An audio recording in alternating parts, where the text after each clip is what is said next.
What is up, fellas? JPS delivers here. If you did not watch already, BJ Simmons and the boys just faced Indiana University at home.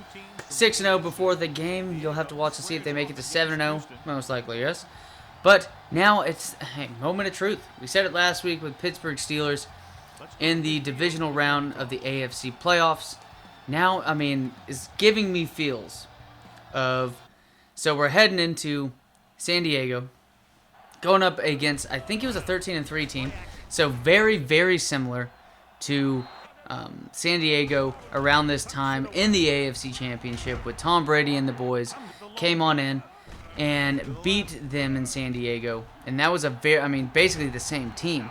Except if you want to talk about thinking that the harder team was already played with having Michael Strahan and company. These runs are just insane. That's not even LT, fellas. It's not even LT doing these runs. But Phillip Rivers and, this is Phillip. Okay, so LT, Antonio Gates, Phillip Rivers. So one of the best tight ends of all time. And funny enough, my girlfriend and I are watching the league. I had already seen the show, but it's been so long that it's like watching it again for the first time. So I'm enjoying that. If you haven't watched that show, it's pretty funny, especially if you play fantasy football. You understand some of the shit that they say. A little bit of the jokes make way more sense, and I think the show's funnier if you understand what's going on. But overall, it's a funny show anyways.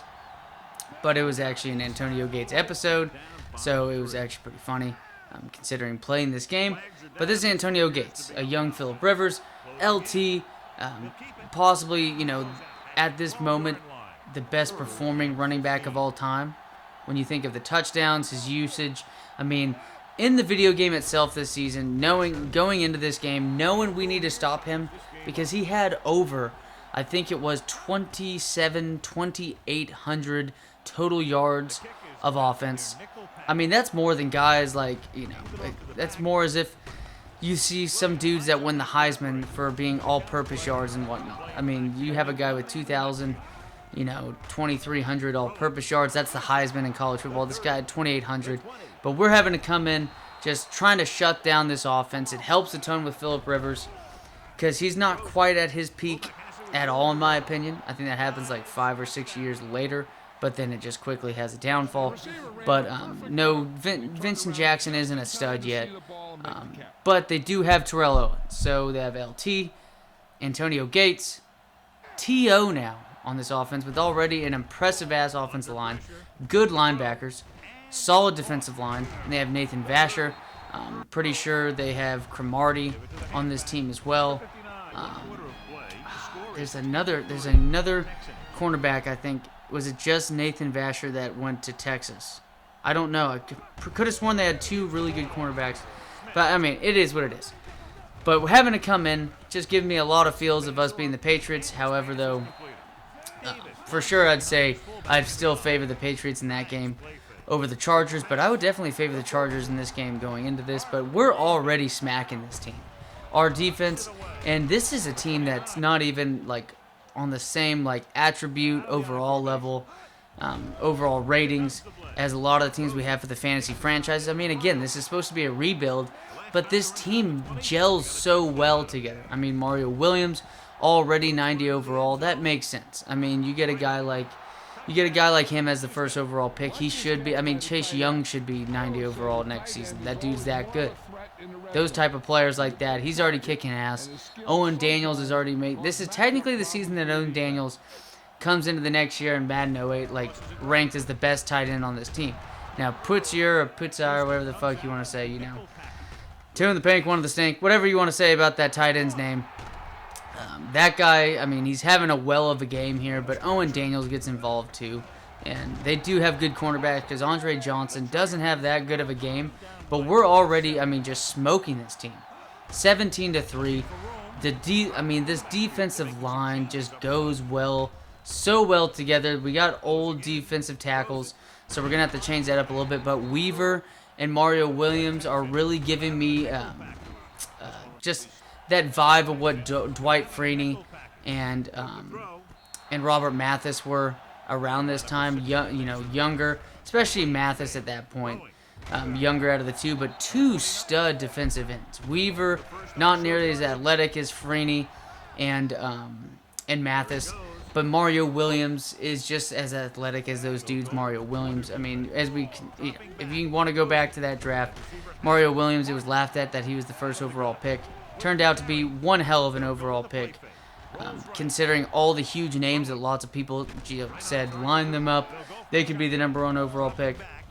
He ends up being, I mean, compared to all the other guys, what a player for the first overall pick.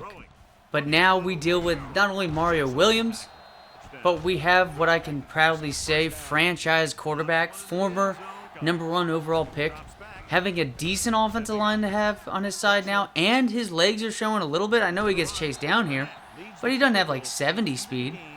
But it's not like an Aaron Brooks situation in the other Madden. This guy can toss the fucking football, and he has an insanely quick release. Andre Johnson, Roddy White, Owen Daniels is getting better. This offensive line is young, led by Nick Mangold, who's going to end up being, hopefully he turns into the player that he, eventually is rated in other Maddens, later Maddens and whatnot. One of the better centers at this time.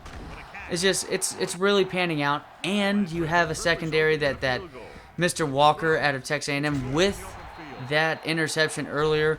The dude is great for run support, but he's able to help out in the passing game. Incomplete pass on that one. 20-3, looking to make it 23-3, and one of the best kickers in football, Mr. Josh Brown, puts it through 23-3. LT just getting bottled up for the most part of the beginning of this game. Just not much having it. Terrible play call with the halfback draw. Maybe you're going to catch us off guard, but really, though, you're not going to get anything done against this defense like that. The front seven's too solid with these linebackers. D'Amico Ryans is panning out, and we have Phillip Buchanan and Dante Robinson, two very, very solid cornerbacks. None of them are shutdown corners by any means, but we have Earl and Walker in the back that could help out big time. Great awareness already by the first round pick, and then another interception by Mr. Walker. We're coming home with this one, but what sucks though, man, what a read by Walker, but it's defensive pass interference by Mr. Buchanan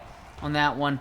Beautiful stop by the defensive lineman. T.O., though, is going to strengthen his way to a first down. Haven't seen much of him in this game, but that's really because this offense hasn't really produced much. And this is a solid offense. I mean, like I said, this is a great team overall. And it's one thing, because here comes the jinx. One of the worst defensive plays I've ever done. It was a crazy play right there. Eric Parker ends up scoring on a very long touchdown. Maybe the game was messing with us a little bit too by showing that Phillip Rivers was only 5 for 11, 46 yards, and 2 interceptions with no touchdown. I mean, the whole offense hadn't scored a touchdown, but another tight end cross play with Owen Daniels getting it done. But offensive pass interference by Mr. Daniels doesn't make any sense to me. I think that's one problem in these games, is that the physics aren't amazing. I think it runs way more smooth than Madden's now. That's no joke. And also no joke, I talked about not nearly as athletic, but the man's got some strength, is Mr. Anthony Weaver, just hitting the shit out of LT, one of the best running backs of all time in his prime. And speaking of being in his prime, I mean, not many running backs can run that route and get away with it. I mean, the guy has better hands than half the wide receivers, maybe even 75% to 80% of the wide receivers in this game. And it shows right there. Long halfback go route. And it works out well. I mean, Walker's not insanely fast. Walker's basically, a highly aware free safety. And now this game is totally different. 2 touchdowns like that. Can't let anything happen, too crazy. Got to get the ball down the field. Incomplete pass. And fortunately, we get a call on our side when it comes to pass interference. It's going to be first down, and NFL rules is going to be marked at the spot of the foul. 41-yard line. I mean, only 50% passing. Third quarter was rough on Mr. David Carr. But hey, 200 yards, 2 touchdowns. The man has done his job for the most part.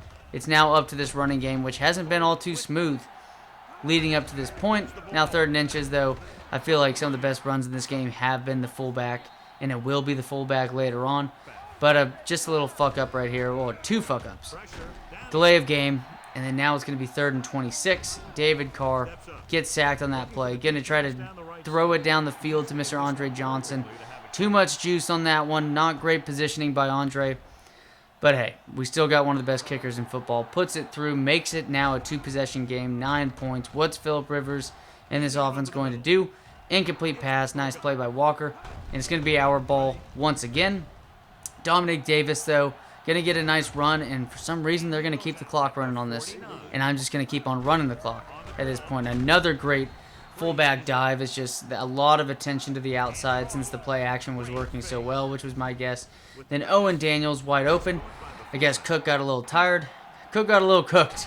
And Owen Daniels takes over at fullback, and he runs a nice little wheel route on that one for the first down. Now 3rd and 2 right after the 2-point conversion. It's going to be a first down by Cook back in the game. And then, hey, who else after the performance in this game but Mr. Putzer getting things done, what should be the end of this game. But we saw them score 2 quick touchdowns, now a 2-point conversion.